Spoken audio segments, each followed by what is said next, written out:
Have you ever felt like you're just too aware? You walk into a room and instantly pick up on the subtle shifts in mood, the unspoken tensions, the faint hum of the air conditioner that everyone else seems to tune out. It's like your brain has its sensitivity dial turned all the way up, and by the end of the day, you're not just tired, you're completely drained. If this sounds familiar, you're not alone, and there's a psychological reason behind it. Today, we're diving deep into the world of high awareness and why it can be so mentally exhausting. Let's start by understanding what we mean by being too aware. This isn't about being a psychic or a mind reader. It's about a heightened sensitivity to both external and internal stimuli. Psychologists often link this to traits like being a highly sensitive person, or HSP. People with this trait have a nervous system that processes sensory data more deeply and thoroughly. So that flickering fluorescent light that your coworker doesn't even notice? For you, it might feel like a constant irritating strobe. The quiet conversation happening across the office? Your brain is not just hearing it, but actively processing the words, the tone, and the emotional undercurrent. Think of your brain as a super powerful computer. Most people's computers run a few essential programs in the background. But if you have high awareness, your computer is running dozens, maybe even hundreds of programs simultaneously. It's tracking sensory input, analyzing social cues, processing emotional data, and running internal monologues, all at the same time. Each of these processes consumes mental energy, or what psychologists call cognitive resources. Just like a computer with too many tabs open will start to slow down and overheat, a brain that's constantly overprocessing will eventually lead to mental fatigue and burnout. This is the hidden cost of deep awareness. Your incredible ability to perceive the world in high definition comes with a significant energy bill. So, why does this happen? A big part of it is our evolutionary wiring. Our ancestors needed to be highly aware of their surroundings to survive. A rustle in the bushes could mean a predator was nearby. A subtle change in a tribe member's expression could signal a social threat. This hyper-awareness was a survival mechanism. The problem is, in our modern world, we're bombarded with an unprecedented amount of stimuli. We're not just scanning for saber-toothed tigers anymore. We're dealing with a constant stream of notifications, traffic noise, advertising, and complex social interactions both online and off. For a highly sensitive mind, it's like living in a constant state of high alert, and your nervous system doesn't know how to turn it off. This brings us to the dark side of high awareness. While it can be a superpower, making you more empathetic, creative, and intuitive, it can also make you more susceptible to anxiety and overwhelm. Because you notice everything, you also worry about everything. You might overthink a simple comment from your boss, replaying it in your head, and analyzing it from every possible angle. You might absorb the stress and anxiety of the people around you, a phenomenon known as emotional contagion. It's like being an emotional sponge. You walk into a room where people have been arguing, and even if they're smiling now, you feel the residual tension in the air, and it settles into your own system. This constant internal and external monitoring is incredibly taxing. It's not that you're weak or can't handle things.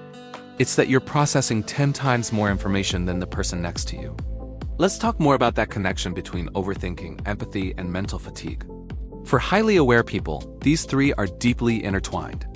Your high awareness feeds your overthinking. Because you pick up on so many details, your mind has more data to chew on. You might find yourself creating elaborate what-if scenarios or getting lost in intricate analyses of past events. This mental rumination is like running a marathon in your mind, and it's just as exhausting as physical exertion. Then there's empathy.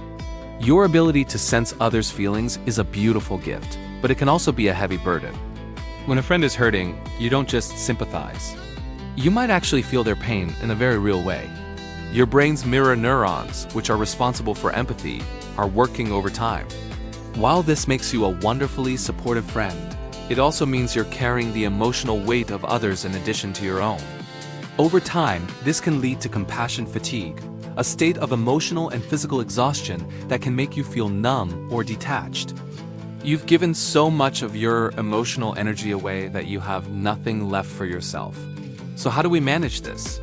If you're a highly aware person, you can't just turn it off. Telling you to stop overthinking or not be so sensitive is like telling someone with big ears to stop hearing so well. It's part of your wiring. The key isn't to suppress your awareness, but to learn how to manage your energy and create a life that honors your sensitivity instead of fighting against it. First, you need to recognize and respect your limits. Learn to identify the early warning signs of overstimulation and fatigue. Maybe your shoulders start to tense up, you get a headache, or you feel an urge to withdraw. When you feel these signs, don't push through. See them as a signal from your body that it's time to take a break. This leads to the second strategy, creating a sensory-friendly environment. You have the power to curate your surroundings. This could mean using noise-canceling headphones in a busy office, dimming the lights at home, or decluttering your space to reduce visual noise. It's about consciously reducing the amount of sensory input your brain has to process, giving it a much-needed rest. Third, schedule regular downtime. This isn't just about sleeping. It's about intentionally scheduling periods of quiet and solitude into your day. This could be a 15-minute walk in nature, meditating, listening to calm music, or simply sitting in a quiet room with no distractions. This gives your nervous system a chance to reset and recharge, moving from that fight or flight mode back to a state of rest and digest. Fourth, practice setting boundaries. This is a huge one for empathetic people. It's okay to say no. It's okay to limit your time with people who drain your energy. It's okay to protect your peace. Setting boundaries isn't selfish. It's an act of self-preservation. You can be a caring and supportive person without sacrificing your own well-being. Finally, shift your perspective. Instead of seeing your high awareness as a flaw or a burden, start to see it as a strength. Your sensitivity allows you to experience the world with incredible depth and richness. You appreciate art, music, and nature on a profound level. You form deep, meaningful connections with others. You have a powerful intuition that can guide you in life. By reframing your sensitivity as a superpower, you can learn to work with it, not against it. You can learn to be the master of your sensitive mind, not its victim. Living as a highly aware person in a loud, fast-paced world is a unique challenge. The mental fatigue is real, and it comes from a place of deep processing and profound empathy. But by understanding the psychology behind it and implementing conscious strategies to manage your energy, you can navigate the world without feeling constantly drained. You can protect your peace while still sharing your wonderful gifts of insight and compassion with the world. Loved having you here. If this hit home, drop a comment. Don't forget to like and subscribe for more mind stuff.